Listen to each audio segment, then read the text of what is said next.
Hi, this is Gwen Lehman again. I'm going to read another story today, and I hope you will enjoy it. This story is actually written by my husband, Don, and it's called Digging the Hole. The day before Alan started digging the hole in the backyard, he had started off to work, but then, just before arriving at the train station parking lot, he turned onto a road he had never taken. At first, it wound through an industrial park, then into an area lined with trees. It was early April and the trees were just beginning to bud. At one point the road turned and he found himself near the commuter line. He slowed and watched the train he would have taken go zipping by. Alan then pulled off onto the side of the road and sat there for a while. He felt a confusing mixture of fear and freedom. What was going on? Why wasn't he on that train on his way to work? He looked in the opposite direction, away from the train track. Beyond the trees there appeared to be water, a river or a lake. He got out of the car and walked through the trees. He climbed onto some rocks and sat for a while watching the water. He decided that it must be a lake because the water did not seem to be moving in any direction. Several ducks were floating and were feeding on something beneath the surface. The sun was now gaining strength, and he removed his jacket and loosened his tie. After sitting for a while, Alan got up and started back toward the car. That's when he noticed a policeman had stopped and was copying down his license plate number. He stopped and watched as the policeman walked around and peered into the driver's side window. He then decided to make his presence known and called out, "Hello!" The officer had questions about what Alan was doing over in the woods and seemed concerned. Eventually, Alan convinced him that he had just stopped and walked over to the lake to enjoy nature.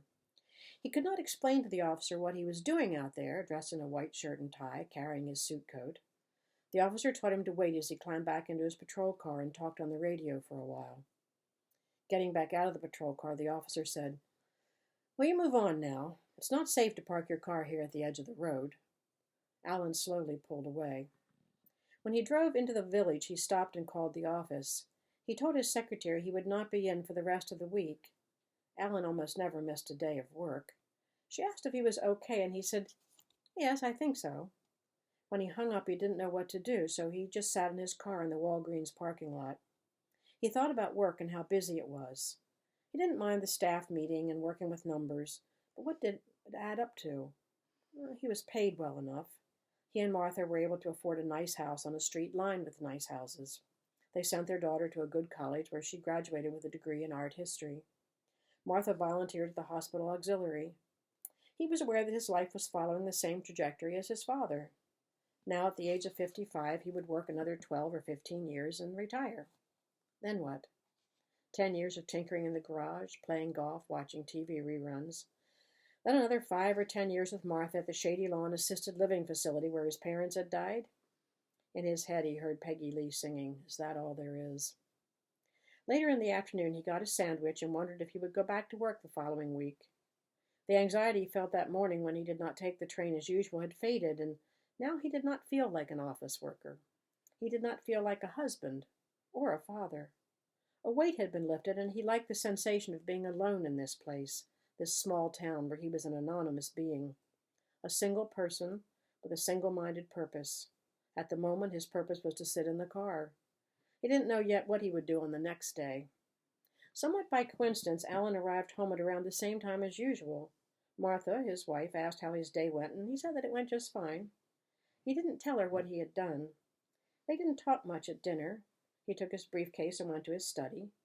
He sat at his desk and thought about watching the ducks at the lake, the warm sunshine, and driving through the countryside alone. Martha had become quietly concerned about Alan. His mother had died 3 years earlier, and it seemed that Alan took that loss in stride. However, since his father died back before Christmas, he had clammed up and was not sleeping well. He had begun working longer hours and had gotten a promotion. He had a larger office.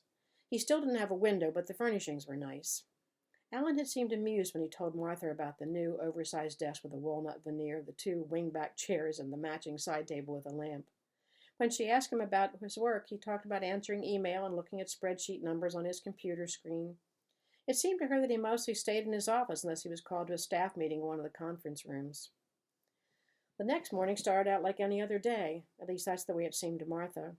They had breakfast, and Martha told Alan that the forecasters were calling for rain. But Alan wasn't listening. He knew it was not an ordinary day. Martha thought he was leaving for work. She did not hear the car, but heard something behind the house. Looking out the kitchen window, she saw Alan in the backyard with a shovel. He had started digging a hole. It had begun raining, and he was not dressed for rain or dressed for digging in the yard. His black shoes and suit pants were covered in mud, and his suit jacket was soaking wet. Martha didn't know what to think. After watching Alan for a while, she went to the back porch and called out, "Honey, is everything okay?" Alan stopped digging for a moment. He looked over toward Martha. Water was dripping off his hair and running down the sides of his face. He said, "Yes, I think so."